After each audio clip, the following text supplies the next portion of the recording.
Assalamualaikum warahmatullahi wabarakatuh. Salam sejahtera untuk kita semua. Perkenalkan, saya Ezikra Habibah, peserta pelatihan kepemimpinan administrator Angkatan 1 tahun 2025 di Pusat Pengembangan Sumber Daya Manusia, Kementerian Dalam Negeri Regional Bukit Tinggi. Barang milik daerah atau BMD merupakan salah satu sumber daya strategis yang dimiliki oleh pemerintah daerah untuk mendukung penyelenggaraan pemerintahan dan pelayanan publik. Namun, dalam prakteknya, pemanfaatan BMD masih menghadapi berbagai kendala, seperti banyaknya aset yang tidak terdata secara akurat, kurang terawat, bahkan terbengkalai sehingga tidak dapat memberikan nilai tambah bagi daerah. Kondisi ini berakibat pada rendahnya kontribusi BMD terhadap peningkatan pendapatan asli daerah atau PAD dan terbatasnya peran aset daerah dalam mendorong pembangunan ekonomi. Untuk pembahasan lebih lanjut, mari sama-sama kita simak pemaparan laporan hasil aksi perubahan yang berjudul Optimalisasi Pemanfaatan Barang Milik Daerah berupa tanah melalui pengembangan sistem informasi pemetaan aset yang bernilai strategis dan potensial dalam meningkatkan pendapatan asli daerah di Kota Pekanbaru.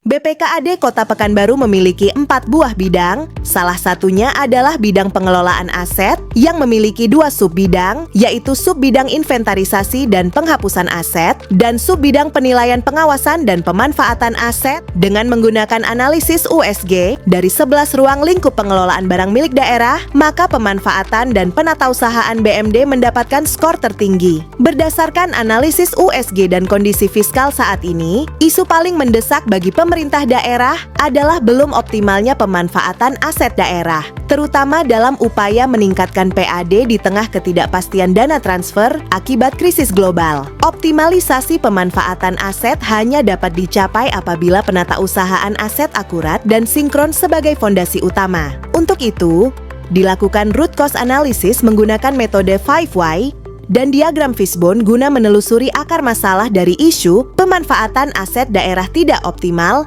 di tengah ketidakpastian dana transfer ke daerah. Analisis ini bertujuan menghasilkan inovasi yang relevan, cepat diterapkan, dan berdampak langsung pada peningkatan PAD.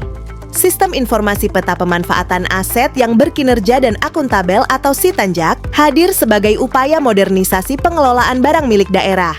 Sitanjak dapat digunakan sebagai promosi dan layanan, pusat data informasi pemanfaatan, peningkatan akuntabilitas pelaporan pemanfaatan, serta kontinuitas kronologi dan historis perjanjian pemanfaatan. Adapun beberapa fitur utama aplikasi bagi pengguna eksternal adalah peta interaktif, pemanfaatan aset yang memungkinkan pengguna untuk melihat dan melacak posisi serta kondisi aset di seluruh area pemanfaatan. Peta ini memberikan gambaran visual yang mudah dipahami, memungkinkan pengguna untuk mengetahui status dan lokasi aset secara real-time. Tata cara kerjasama pola pemanfaatan aset di Pemerintah Kota Pekanbaru. Regulasi terkait pemanfaatan aset di Pemerintah Kota Pekanbaru. Konsultasi langsung secara interaktif kepada Pemerintah Kota Pekanbaru dalam hal pemanfaatan aset. Sedangkan fitur aplikasi bagi pengguna internal yaitu fitur Halam Utama merupakan halaman yang menyajikan rekapitulasi data pemanfaatan aset, data potensi aset, dan data realisasi aset yang sudah dimanfaatkan. Fitur data BMD berupa tanah gedung dan bangunan pada Pemerintah Kota Pekanbaru, baik yang sudah dimanfaatkan, belum dimanfaatkan, maupun yang digunakan untuk mendukung tupoksi SKPD itu sendiri pada Pemerintah Kota Pekanbaru. Fitur data potensi BMD yang akan ditawarkan Pemerintah Kota Pekanbaru kepada pelaku usaha sebagai calon mitra. Fitur data realisasi BMD merupakan data kinerja aset berdasarkan realisasi pendapatan terhadap PA manfaatan aset yang telah dilakukan sehingga pengelolaan BMD menjadi optimal, akuntabel, dan transparan. Fitur laporan merupakan laporan secara keseluruhan terhadap pemanfaatan aset di Pemerintah Kota Pekanbaru. Sitanjak merupakan teknologi berbasis web yang mudah diakses dan digunakan sehingga menjadi solusi yang sangat berguna bagi pelaku usaha atau masyarakat sebagai calon mitra maupun Pemerintah Kota Pekanbaru dalam mengelola aset secara efisien, efektif, dan akuntabel. Dampak konkret adanya inovasi Sitanjak. Pertama, aset pemerintah diketahui keberadaannya oleh publik. Kedua, Publik mengetahui bahwa aset pemerintah dapat dioptimalkan melalui pola pemanfaatan. Ketiga, aset pemerintah diketahui nilai potensi terbaiknya. Dan yang keempat, aset pemerintah menjadi transparan dan akuntabel melalui pemantauan berbasis digital. Estimasi pendapatan pada tahun 2026 dengan 8 lokasi aset idle jika dikerjasamakan yaitu sebesar 64.930.823.000 rupiah atau naik sekitar 2.800% dari tahun 2025 yang sedang berjalan.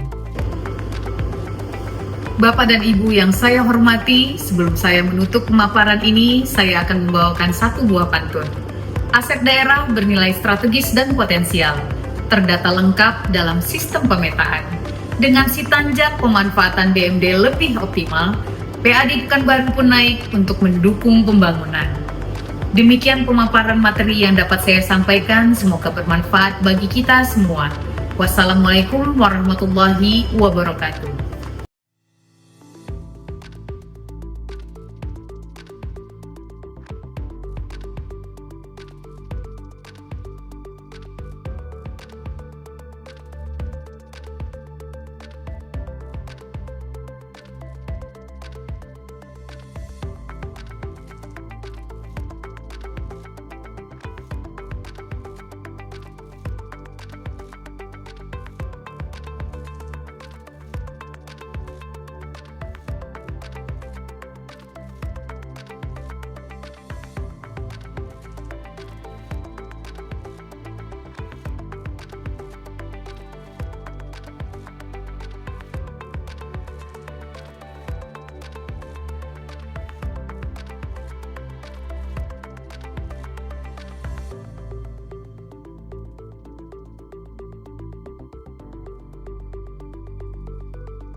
Sudah diukur, nah mungkin inilah ya bisa menjadi salah satu rujukan bagi kawan-kawan kira-kira mana aset-aset strategis yang selama ini masih terbengkalai dan bisa kita optimalkan.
Bismillahirrahmanirrahim. Assalamualaikum warahmatullahi wabarakatuh. Saya Agung Nugroho, Wali Kota Pekanbaru. Saya Beni Helmi, pemeriksa muda pada Badan Pemeriksa Keuangan Perwakilan Provinsi Riau. Saya Maulina Fahmilita, Kepala KPKNL Pekanbaru. Saya Firman Saika Putra, Kepala BPKAD Kota Pekanbaru. Saya Mahyudin, Kepala Dinas Penanaman Modal Pelayanan Terpadu Satu Pintu Kota Pekanbaru. Saya Daniel Perdana, Sekretaris BPKAD Kota Pekanbaru. Saya Aidel Basri, Ketua Tim Pemeriksaan Badan Pemeriksa Keuangan Kota Pekanbaru. Saya Muhammad Ramli selaku pengurus barang pada Dinas Penanaman Modal dan Pelayanan Terpadu Satu Pintu Kota Pekanbaru. Saya Mizi, saya adalah pelaku usaha dunia wedding di Pekanbaru. Menyampaikan dukungan penuh untuk proyek perubahan yang diinisiasi oleh Ibu Zikra Habibah SPMSI yang berjudul Optimalisasi Pemanfaatan Barang Milik Daerah berupa tanah melalui pengembangan sistem informasi pemetaan aset yang bernilai strategis dan potensial dalam meningkatkan pendapatan asli daerah di Kota Pekanbaru. Inovasi ini berupa pengembangan sistem informasi dengan nama Sitanja, sistem informasi pemanfaatan aset yang berkinerja dan akuntabel. Ini adalah sebuah aksi perubahan yang luar biasa menurut saya, karena sudah seharusnya dari sekarang dan sampai ke depan teman-teman di daerah mulai memastikan bahwa seluruh aset-aset yang dikelola itu berdaya dan memberikan dampak finansial kepada keuangan daerah. Dan juga sudah waktunya teman-teman daerah mulai mandiri dalam proses penggunaan aset daerah, dalam proses memastikan aset daerah itu memberikan kontribusi terbaik dalam keuangan daerah. Sukses buat Bu Zikra dengan aksi perubahannya, dan semoga aksi perubahan ini bisa terus-menerus dikembangkan. Karena judul ini adalah sejalan dengan rencana Dinas Pelayanan Terpadu Satu Pintu untuk menyusun rencana umum penanaman modal di Kota Pekanbaru. Semoga proyek perubahan ini dapat meningkatkan PAD di Kota Pekanbaru dan juga peningkatan investasi di Pekanbaru, sekaligus juga meningkatkan lapangan kerja di Pekanbaru. Dengan hadirnya aplikasi Sitanja ini membuat kami para pelaku usaha merasa sangat dimudahkan dalam berinvestasi di Kota Pekanbaru. Dan aplikasi ini juga memudahkan dalam pelaksanaan kerja, baik itu kerjasama dengan Pemkab Pekanbaru yang mudah, transparan, dan akuntabel. Ini merupakan langkah strategis pemerintah Kota Pekanbaru dalam mewujudkan pengelolaan aset yang transparan, akuntabel, dan berorientasi pada peningkatan PAD Kota Pekanbaru. Semoga aksi perubahan ini berjalan lancar dan memberikan manfaat besar bagi tata kelola aset di Kota Pekanbaru. Assalamualaikum warahmatullahi wabarakatuh.